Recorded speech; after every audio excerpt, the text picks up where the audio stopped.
Police এখানে ছিল। এখানে যে আপনারা জানেন বাংলা মোটরের যে পাশে যে রূপায়ণ টাওয়ার, এখানে পুলিশ আমরা বিকাল থেকে পরের দিন রাত সকাল পর্যন্ত আর কি যে এখানে থাকে। কিন্তু এখানে যে বাংলা মোটরের যে এখানে যে রূপায়ণ টাওয়ার আছে, রূপায়ণ টাওয়ারের পাশে আছে পদ্মা লাইভ টাওয়ার, এইটার সামনে কিন্তু ঘটনাটা ঘটছে। এখন এখানে রাস্তার উপরে বহু গাড়ি চলতেছে, আমার পুলিশ তো এখানে আছেই। এখন পুলিশের সবসময় এখানে দেখাও মুশকিল হয়ে যায় যে রাস্তায় গাড়ি চলতেছে, এখানে তো ছোট্ট একটা জিনিস, এটা ওই যে ককটেল বা পটকা টাইপের যেটাই হোক, ওটা তারা জাস্ট হয়তো বা ওখানে ড্রপ করে দিয়ে গাড়িটা টান মারতেছে বা রানিং অবস্থায়।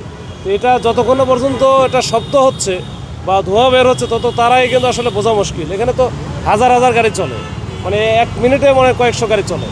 তো এইটা হচ্ছে বিষয়। তারপরে দেখি বিষয়গুলো আমাদের এখানে সিসি ক্যামেরা, আমরা কিন্তু সিসি ক্যামেরা লাগাইছি যে এখানে যেন সার্বক্ষণিক আমরা সিসি ক্যামেরা দিয়ে যেন অবজার্ভ করতে পারি বা এটা কিভাবে কি হলো এটা আমরা সিসি ক্যামেরায় পাবো, এটা আমরা দেখতেছি।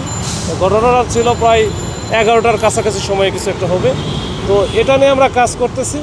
এগুলো হ্যাঁ, এটা যত সময় আমরা যেটা পাইছি একটাই হয়েছে। এখন এটা আমরা কে বা কারা কিভাবে মানলো, কিভাবে এটা ফুটলো এখানে, এটা আসলে একটু আমরা তদন্ত না করে আসলে বলতে পারবো না। আমরা ওটা দেখে তদন্ত করতেছি। আমরা সিসি ক্যামেরা দেখলে হয়তো আর একটু আমরা ক্লিয়ার হবো আর কি।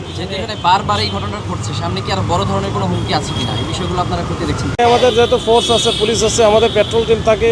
এই যে পাশেই কিন্তু আমাদের হচ্ছে করে যে বিজিবি টিমও একটা চলে আসছে। তো ওই রকম কোনো কিছু আমি আশঙ্কা করি না। এখন এগুলো আসলে একটু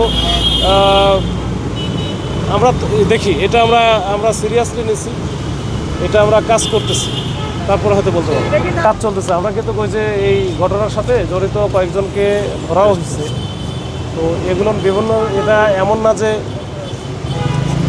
এইখানে এক দল আর এক জায়গায় আর এক দল করতেছে, হয়তো যারা করতেছে তারা হয়তো খুব বেশি না, একটা গ্রুপই করতেছে। এইটা আমরা ধরতে হয়তো আমরা কাজ করতেছি, এটা নিয়ে, এটা হয়তো আমরা ধরে ফেলবো।